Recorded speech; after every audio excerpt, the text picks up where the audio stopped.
Conservação do mar. Participação. Segurança alimentar. Direitos humanos. Sustentabilidade. Continuidade. Esperança.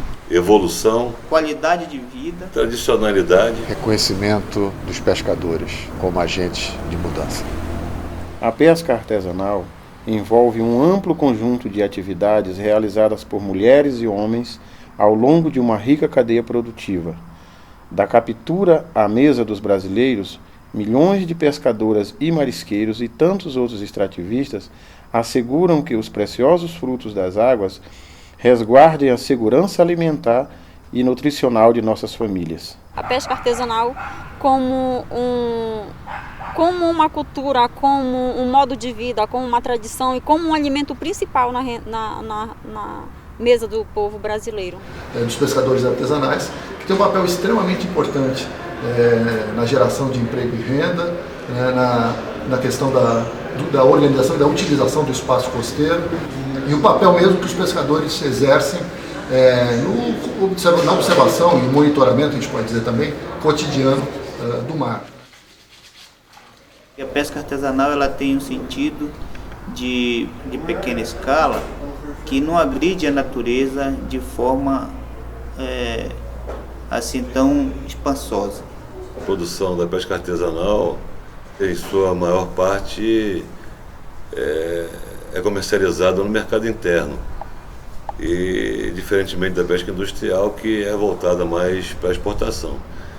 Além do que a produção da pesca artesanal é maior do que a pesca industrial, envolve muito mais gente, muito mais pescadores, oferece muito mais empregos.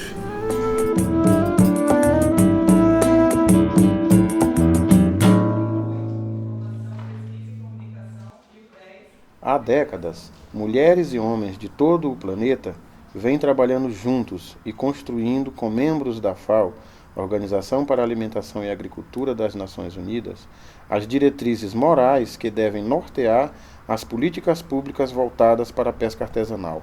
As diretrizes da pesca, que foi um processo longo de muitos anos, que foi discutido entre vários países, cada país construiu suas propostas, as problemáticas da pesca, saiu os encaminhamentos, saiu várias propostas, e essas propostas foram todas juntadas e foi para Roma, né, lá na FAO, para ser aprovadas por representantes de todos os países.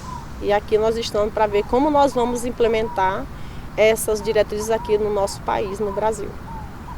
As diretrizes, assim, é um instrumento extremamente importante porque como ele é voluntário, ele dá orientações para que os governos implementem políticas que garantam os direitos culturais, né, os direitos econômicos, sociais, políticos, humanos das comunidades pesqueiras, né? Então, assim, é um documento que vai estimular que o Brasil e outros países sigam diretrizes, orientações para que construam suas políticas, levando em consideração o direito dessas comunidades. É um processo muito legítimo, é um processo que vem de baixo para cima e é mundial, é uma iniciativa realmente impressionante quando você pensa a magnitude que foi.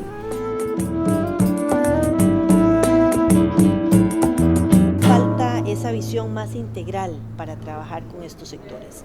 Creo que ese es un tema fundamental en las directrices. No podemos ver conservación y desarrollo, tenemos que trabajar esos dos temas juntos y para eso se necesita trabajar entre diferentes instancias de gobierno.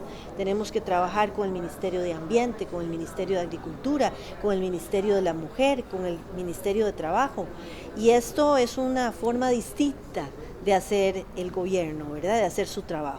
O maior desejo nosso é que todos possamos ser respeitados de igual para igual, respeitando o gênero, a igualdade de gênero, e que a nossa produção, de fato, como eu disse, seja de fato reconhecida, seja mais valorizada, e que nós possamos, através das diretrizes, né, a gente possa usufruir mais dos nossos direitos que estão sendo retirados. A metade, né, do público da pesca artesanal são mulheres E além da gente ter essa questão de gênero, né, a gente sofre muito com preconceito, racismo ambiental, a invisibilidade nossa, nós mulheres na pesca, a invisibilidade da nossa produção, né, que não aparece. Então, assim, esse é um ponto que para mim é importantíssimo, porque nós mulheres contribuímos muito com a pesca artesanal.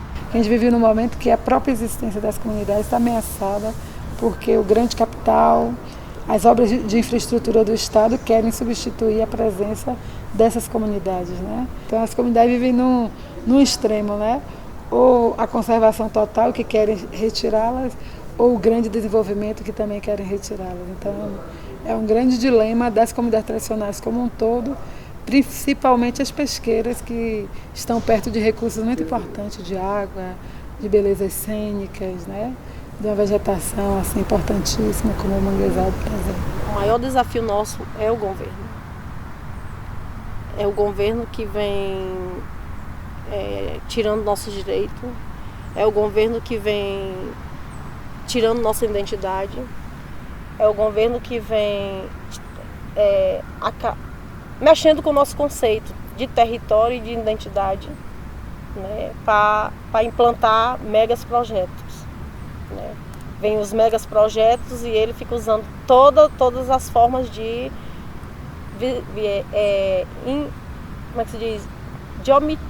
Omisso com nós pescadores, e vem usando várias formas para poder tirar a gente da pesca artesanal, fica negando nossos direitos, negando nossa identidade.